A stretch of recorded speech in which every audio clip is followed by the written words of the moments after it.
Still to come, including the world champions from Canada, Jamie Salé and David Pelletier. For more on their story, here's our special correspondent, Jim McKay, for the first of several fireside chats. Hi, Jim. Okay, that's great. Thanks, Bob. It started 38 years ago when I was working my first Winter Olympics in Innsbruck, Austria. Dick Button, who should know, watched the Soviet pair, Lyudmila Belousova and Oleg Protopopov, in their very artistic gold medal performance. Then he said to me, you know, you can teach a child to play the minute waltz in a minute, but that doesn't make him an artist. These people are artists. Well, the Russians have won the pairs competition ever since. And now a young pair from Canada, after long years of frustration, has a chance to end the longest streak in Winter Olympics history.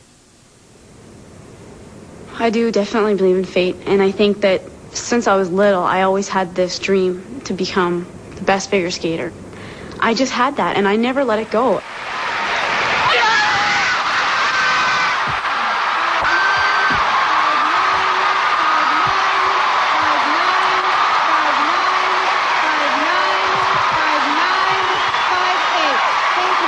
Dave and I both wanted to be number one, and we just had that drive. And I think it's in here, and it's never gone away, even though we've been through some really down times. It's never gone away. We know where we're going, and we know where we want to go, and we know what it takes to get there.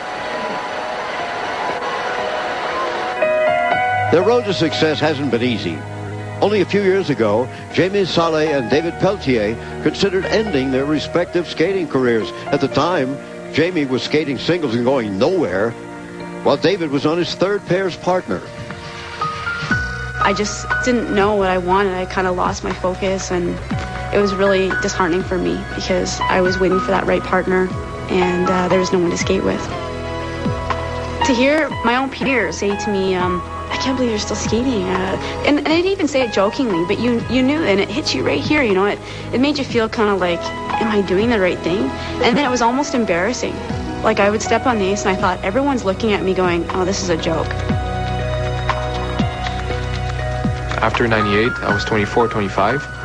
It's time to do something of my life. It's time to make a living. And if I can't find a partner that can help me get to where I want, well, you know, let's call it quit, and that's it. But they didn't quit, and in March of 98, David came to Edmonton for a tryout with Jamie.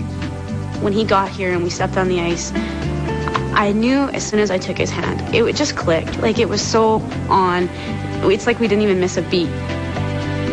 It was easy to skating. We're just, you know, we're on the same track. We're just basically lucky to have found our skating soulmate, I guess. After the years of frustration, do they really think they can end a 4-decade dynasty?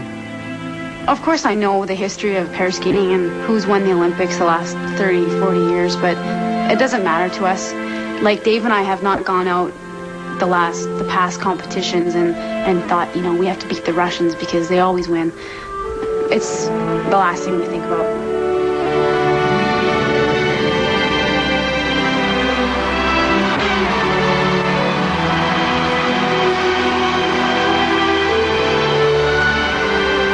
I feel like I'm one with him. My fear kind of disappears if I had anything or any doubts. And when we take each other's hand, there's just this instant bond. And it's like I feel his energy and he feels my energy. And I think that that's kind of a chemistry that people see when we skate. Bob, you know, those Canadians are really fighting history. I'll give you an example of how professional, how good, how dominant those Soviets and Russians were all through this streak. 1973, Bratislava, Czechoslovakia, then the Russian pair, Rodnina and Zaitsev, great champions, started their long program. After about 30 seconds, the music stopped. But they kept skating, skated the entire program without music, and won the gold medal. This is at the 73 World Championships, and in a sense, no matter the sport, the great champions have a few things in common. That was the product of preparation, had to be, and resourcefulness and some sort of inner confidence. Okay, something crazy has happened. We'll carry on. Something extra. All right. And on that note, appropriately enough, let's keep it going. We'll send you right back to figure skating. Thanks, Jim.